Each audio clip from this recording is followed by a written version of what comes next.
മാലു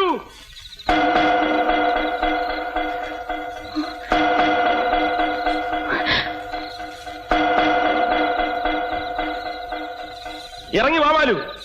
ഞാൻ സത്യം ചെയ്ത് തന്നതുപോലെ എന്റെ അച്ഛനെയും ചേട്ടന്മാരെയും വീടും ഒക്കെ ഉപേക്ഷിക്കാൻ വന്നിരിക്കുക. ഇനി എന്നോട് സത്യം ചെയ്തതുപോലെ നീ ഇറങ്ങി വാ.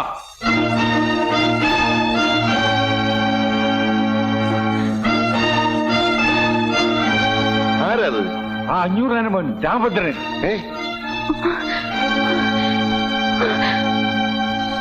കയറി പൊടിയകത്ത്. എടി കയറി പോകാൻ.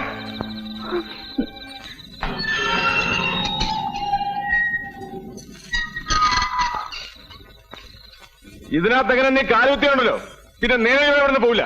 കാലുകുത്തി പോയില്ലേ, ഇനി എനിക്കും നേരെ ചൊവ്വേ പോണമെന്നില്ല. എടാ, നിന്റെ അച്ഛന്റെ ചട്ടപ്പത്തിനെ കൊണ്ട് ഇങ്ങോട്ട് വരരുത്. വേണ്ടടാ, നിങ്ങൾ ആരും ഒന്നും പറയണ്ട, ഞാൻ പറഞ്ഞോളാം. അവൻ എന്താ വേണ്ടത് എന്നോട് ചോദിക്കട്ടെ. വാ മോളെ. എടാ, നീ എന്ത് വിചാരിച്ചിട്ടാ വന്ന് നിൽക്കണത്? നീ വിളിച്ച എന്റെ മോളെ ഇറങ്ങി വരുന്നു വിചാരിച്ചോ? എന്നൊന്ന് വിളിച്ചു നോക്കടാ, ഇറങ്ങി വരുമോന്ന്. വിളിച്ചാൽ അവള് വരും, ഞാൻ കൊണ്ടുപോവുകയും ചെയ്യും. എന്നാ കൊണ്ടുപോടാ, വിളിച്ചോണ്ട് പോ. പറ മോളെ, ഞാൻ പറഞ്ഞിട്ടൊക്കെ ചെയ്തെന്ന് അങ്ങോട്ട് പറഞ്ഞു കൊണ്ടറി. ഇറങ്ങി വാ മാലു, ഇവരൊന്നും ഒരു ചുക്കും ചെയ്യൂല. നീ വന്നാ ഞാൻ കൊണ്ടുപോകും. മാലു, ഞാനാ പറയുന്നത്, ഇറങ്ങി വരാൻ. മാലു, ഇറങ്ങി വരാൻ. മോളെ, മോളെ.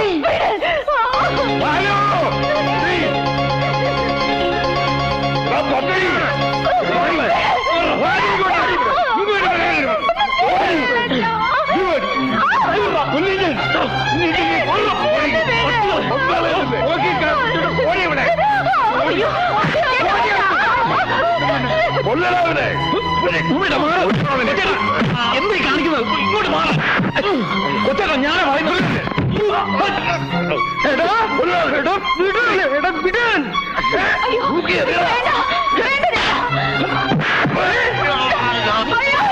കൊച്ചേട്ടാ, 500 കുടുംബത്തിൽ ആരെങ്കിലും തൊട്ടാൽ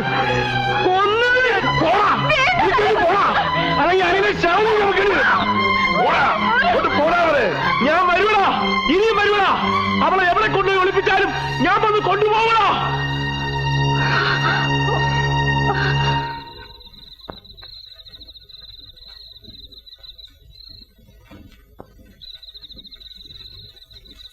തൃപ്തിയായല്ലോ, അമ്മയ്ക്ക് മക്കൾക്കൊപ്പം തൃപ്തിയായല്ലോ.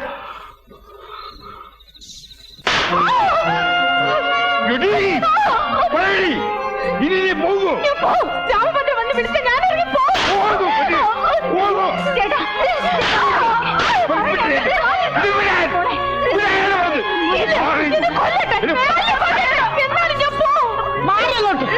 അവളെ മര്യാദ പിടിക്കാൻ പറ്റുമെന്ന് ഞാനൊന്ന് നോക്കട്ടെ. ഇങ്ങോട്ട് മാറല്ലേ പറഞ്ഞു. ഇങ്ങോട്ട് മാറാം.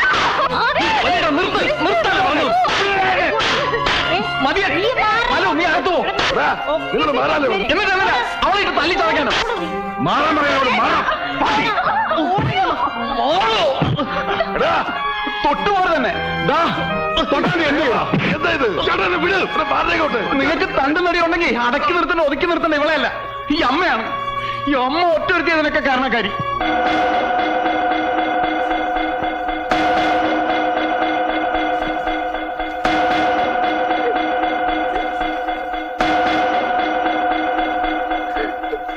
ഹേമ, നീ അകത്തേക്കല്ലേ? ഓമനെ, നീ ഇവനെ വിളിച്ചോണ്ട് പോ. എടീ, നീ അവളെ കൂടെ അകത്ത് പോ.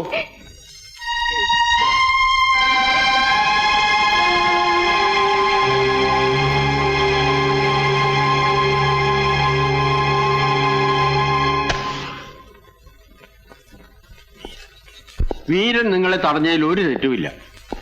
ഇനിയിപ്പോ അവളെ തല്ലിച്ചതച്ചിട്ടോ പേടിപ്പിച്ചിട്ടോ എന്താ പ്രയോജനം? കഴിയുന്നതും വേഗം സ്നേഹം ഭാവിച്ച് അവളെ നിങ്ങളുടെ വഴിക്ക് കൊണ്ടുവരാൻ ശ്രമിക്കുക. മതികടോ തന്റെ ഉപദേശം. ഉപദേശിച്ച് ഈ കോളത്തിലാക്കില്ല താൻ. ഇനി എന്റെ നേരെ ചാടിക്കോ. തന്റെ ഈ ഒടുക്കത്തെ കുരുട്ടുബുദ്ധിയായി കുഴപ്പം മുഴുവൻ ഉണ്ടാക്കിയത്. എന്റെ ബുദ്ധി ഉപദേശമൊന്നും അല്ല കുഴപ്പമുണ്ടാക്കിയത്. കുഴപ്പമുണ്ടാക്കിയത് നിങ്ങളൊക്കെ തന്നെയാ. അവിടെ ഒരു പെണ്ണ് വേണമെന്നല്ലേ ഞാൻ പറഞ്ഞുള്ളൂ. അത് ഇവിടുത്തെ പെണ്ണായിരിക്കണമെന്ന് ഞാൻ പറഞ്ഞില്ലല്ലോ. മതിയടോ, മതി. നടന്നതൊക്കെ നടന്നു. ഇനി എന്താ വേണ്ടതെന്ന് ഞാൻ പറഞ്ഞു തരാം. താൻ എത്രയും പെട്ടെന്ന് അവൾക്കൊരു ചെറുക്കനെ കണ്ടുപിടിച്ചു തരണം. കൂടിയ 15 ദിവസം. അതിനുള്ളിൽ എനിക്ക് അവളെ കല്യാണം നടത്തണം. 15 ദിവസം എന്നൊക്കെ പറഞ്ഞാൽ ചെറുക്കനെ ഞാൻ എവിടെ നിന്ന് പിടിച്ചോണ്ട് വരാനാ? എവിടുന്ന് പിടിച്ചോണ്ട് വന്നാലും തിരക്കിടില്ല. ഞങ്ങളുടെ നിലയ്ക്കും വിലയ്ക്കും ചേരണ ഒരുത്തനായിരിക്കണം എന്ന് മാത്രമേ ഉള്ളൂ. അതിന് മടിത്തെറുപ്പിൽ ഞാൻ ചെറുക്കന്മാരെ കൊണ്ട് എടുക്കണോ? പറയുമ്പോ എടുത്താൽ കൊണ്ട് നിർത്താൻ. എന്നാ തന്റെ മടിത്തെറുപ്പിലുള്ള ചെറുക്കൻ തന്നെ മതിയെന്ന് അങ്ങോട്ട് വെച്ചാലോ? തന്റെ മോനില്ലേ ആ ബാലകൃഷ്ണൻ ഡോക്ടർ, അയാളായാലും എന്താ കുഴപ്പം? അതെ, എന്താ കുഴപ്പം? എനിക്ക് കുഴപ്പമൊന്നുമില്ല. ഞങ്ങൾക്കും കുഴപ്പമൊന്നുമില്ല. പിന്നെന്താ? ആ ചെറുക്കൻ എന്തും ചെയ്യുമെന്ന് പറഞ്ഞല്ലേ പോയിരിക്കണത്. അവൻ എന്നെയോ മോനെയോ ഒന്നും ചെയ്യില്ല. നിങ്ങളെന്നല്ല, അവൻ ഇനി ആരെയും ഒന്നും ചെയ്യില്ല. അതിന് വേണ്ടത് എന്താണെന്ന് എനിക്കറിയാം. നീ ഒരു ചുക്കും പേടിക്കണ്ട. അവളെ ഇറക്കിക്കൊണ്ടുവരല്ലേ വേണ്ടു. സമയാവട്ടെ. നിക്ക്. നമ്മൾ തമ്മിൽ പഴയ ഒരു കണക്കുണ്ടല്ലോ ശനി, അത് തീർക്കണ്ടേ? അതൊക്കെ ഇപ്പഴാ വന്ന് ചോദിക്കണേ. സമയം കൊടുക്കടാ.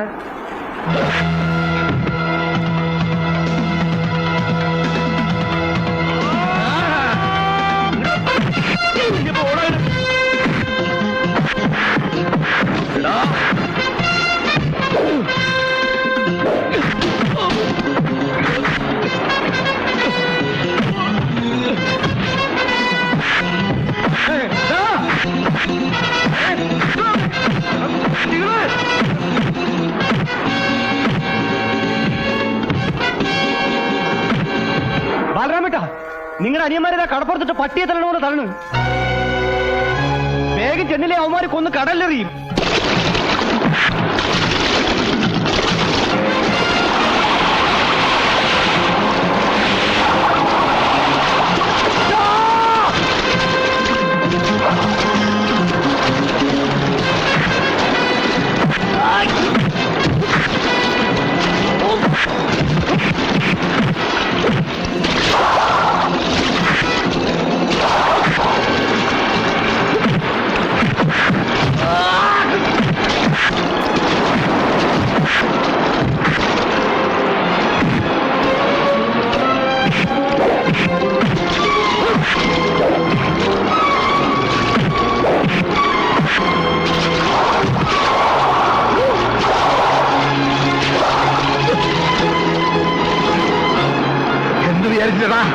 അഞ്ഞൂറാന്റെ മക്കളെ കൈവച്ചത്. അയ്യോ, എന്നെ കൊല്ലല്ലേ. ഞാൻ പറയാം. ആരും പറയില്ല, അച്ഛൻ പറഞ്ഞിട്ട.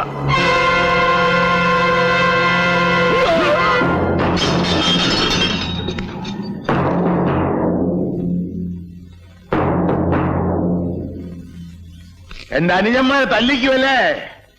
ഞങ്ങൾ ചേട്ടാനിയന്മാർ പലതും ഉണ്ടാവും, അത് കണ്ടിട്ടായിരിക്കും.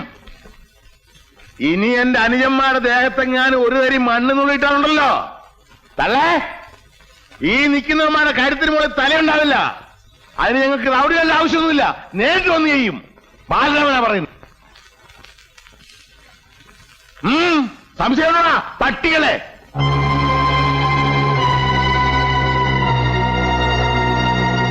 നിക്കണവിടെ. നീ എന്താ പറഞ്ഞത്? നിന്റെ അനുജന്റെ മേലും മണ്ണ് നുള്ളിയിട്ട എന്റെ മക്കളുടെ കഴുത്തിൽ തല കാണില്ലെന്ന്. എന്നാ അവന്റെ മേലും മണ്ണല്ലടാ, മാല വീഴാൻ പോണത്, പൂമാല. എടാ, അവൻ എന്തിനാ നടക്കണെന്നറിയാമോ? അച്ഛനോട് വഴക്കിട്ട് വീട് വിട്ടത് എന്തിനാണെന്നറിയാമോ? എന്റെ പേരക്കുട്ടിയെ കല്യാണം കഴിക്കാൻ. ഇപ്പൊ നീ വന്നിങ്ങനെ പറഞ്ഞ സ്ഥിതിക്ക് ഇനി എനിക്ക് ഒന്നും നോക്കാനില്ലടാ. അവനെ കൊണ്ട് എന്റെ കുട്ടിയുടെ കഴുത്തിൽ ഞാൻ താലി കെട്ടിക്കും.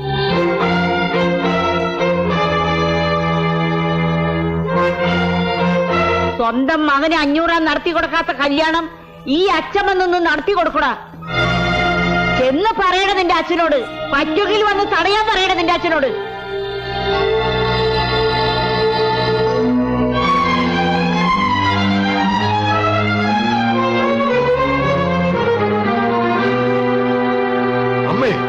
അമ്മ എന്ത് ഭ്രാന്തായി പറഞ്ഞത്? ആരോട് ചോദിച്ചിട്ടാ ആ തെണ്ടിക്ക് എന്റെ മോളെ പിടിച്ചു കൊടുക്കാൻ അമ്മ തീരുമാനിച്ചത്? അങ്ങനെ അമ്മ മാത്രം എല്ലാം തീരുമാനിച്ചാൽ മതി. പിന്നെ ഇവിടെ ഞങ്ങളൊക്കെ എന്തിനാ? എടാ, ഞാനിത് നടത്താൻ വേണ്ടിട്ട് പറഞ്ഞതാണെന്നാ നിന്റെയൊക്കെ വിചാരം? നമ്മുടെ കുട്ടിയുടെ കല്യാണം നമ്മൾ നിശ്ചയിച്ച പോലെ തന്നെ നടത്തും. എങ്കിൽ പിന്നെ അവരോട് എന്തിനാ അങ്ങനെയൊക്കെ പറഞ്ഞു വിട്ടത്? അതാടാ ഈ അച്ഛമ്മ. ഞാനിപ്പോ ഇങ്ങനെ പറഞ്ഞില്ലായിരുന്നെങ്കിൽ നമ്മൾ ഇത്രയും കഷ്ടപ്പെട്ടതൊക്കെ വെറുതെ ആയിരുന്നേനെ. ഇനി നിങ്ങൾ നോക്കിക്കോ, ഇവൻ പോയി അവന്റെ കഥ കഴിച്ചോളൂ.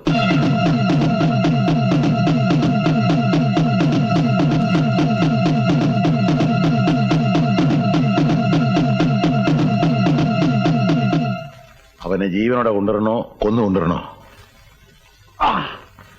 അച്ഛൻ പറ, ഞാൻ അതുപോലെ ചെയ്തിരിക്കും.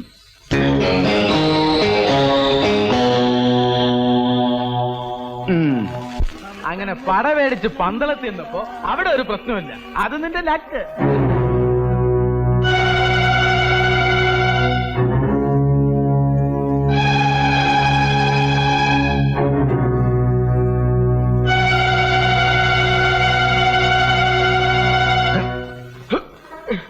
എന്താ കേറാ വണ്ടിയെ. എന്തിന്? ആദ്യം വണ്ടിയെ കേറാ. വിളിച്ചേ, ഇവനെ ഞാൻ വീട്ടിലേക്ക് കൊണ്ടുപോയെന്ന് പറഞ്ഞത്. വീട്ടിലേക്കൊന്നും ഞാനില്ല. പിന്നെ എങ്ങോട്ടും ഇല്ല. വീട്ടിൽ നിങ്ങളെ തല്ലി ഇറക്കില്ലേ, പിന്നെന്തിനാ? ഞാനാ പറഞ്ഞത് വണ്ടിയെ കയറാൻ. ഇനി വലിയേട്ടനല്ല, അച്ഛൻ വന്ന് വിളിച്ചാലും ഞാൻ വരില്ല. നീ വരില്ലല്ലേ? നിനക്ക് ആനപ്പാറിലെ പെണ്ണിനെ കെട്ടണമല്ലേ? കൊന്നുകളെ നിന്നെ ഞാൻ. കേറണ വണ്ടിയിലേക്ക്. വണ്ടി കയറാൻ. അയ്യോ ദേ അച്ഛൻ.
വേണ്ട.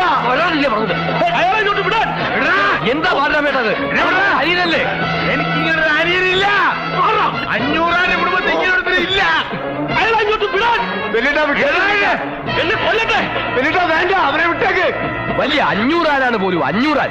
ഇപ്പൊ എവിടെ പോയി 500 ആന്റെ അഭിമാനം?